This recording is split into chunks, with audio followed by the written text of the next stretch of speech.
Alright, I figured I'd make this video and maybe help somebody else.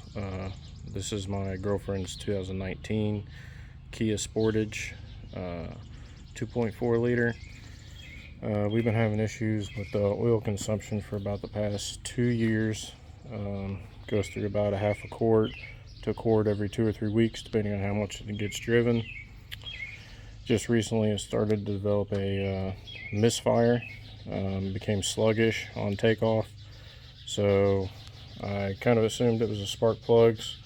Took them out to take a look. I'll show them to you. These are the spark plugs, heavily corroded, a lot of white buildup on them, so they were getting hot, a lot of oil on them. So figured that was the issue. Local parts store has OEM replacements. They're about $25 per spark plug, so you're looking at about $100, a lot cheaper online. They had these in stock. These were a lot cheaper. Threw these in, took it for a test drive. Everything's good to go.